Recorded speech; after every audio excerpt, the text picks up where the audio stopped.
श्री स्वामी समर्थ सर्वांना. तर मी तुपाचे दिवे बनवत आहे डेली देवाला. म्हणजे एक तेलाचा दिवा असतो माझ्या घरी, एक तो सारखा असतो, असं सारखाच असतो तो म्हणजे नंदादीप आहे हा. आणि ही तुपाचे बनवते मी. हे आणलेले आहेत विकत, पण मी आता घरी बनवणार आहे. विकत फार महाग मिळतात, त्यामुळे मी नुसत्या तुपाचे दिवे घरात बनवणार आहेत, ते पण साध्या पद्धतीनेच बनवणार आहे.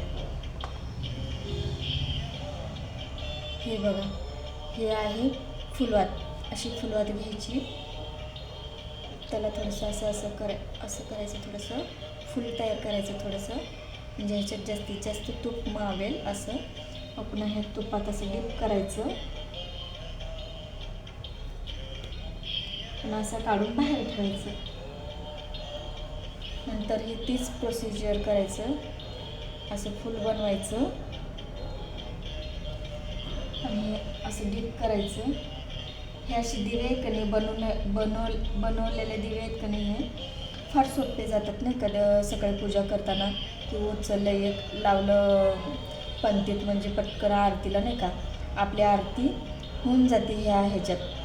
कारण मी हे सारखंच बनवते हे असं घरी. पण मागच्या वेळेस मी थोडंसं विकत आणले होते. बघू म्हणलं विकत आणलेलं पण कसं असतं, पण ते जातात खूप वेळ, पण महाग पण पडतात खूप. त्यामुळे मी, आणि काय सांगावं, नुसतं तुपाचेच असतात, डालडा पण असतो त्याच्यात कदाचित. म्हणून मी हे घरच्या घरी नुसतं तुपाचं दिवा बनवत आहे, वाती बनवत आहे असे तुपाचे. हे बघा, असं डीप करायचं, असं काढून कडला ठेवायचे.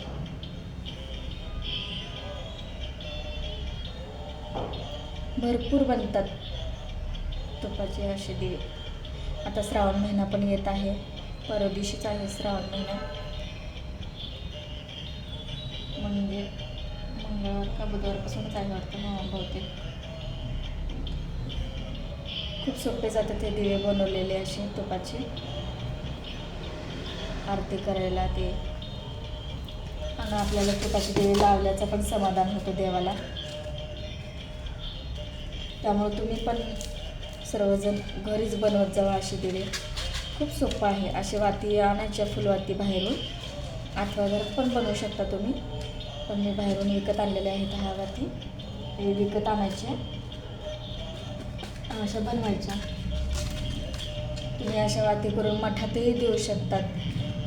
तिथं आरती चालू असती महाराजांची सकाळ संध्याकाळ, तर त्या आरतीला हे दिवे वापरतात खूप जण तिथं, मी पाहिलेलं आहे हे असं. कसे वाटले माझी दिवे बनवण्याची पद्धत, नक्की कमेंटमध्ये मला सांगा. श्री स्वामी समर्थ. श्री स्वामी समर्थ.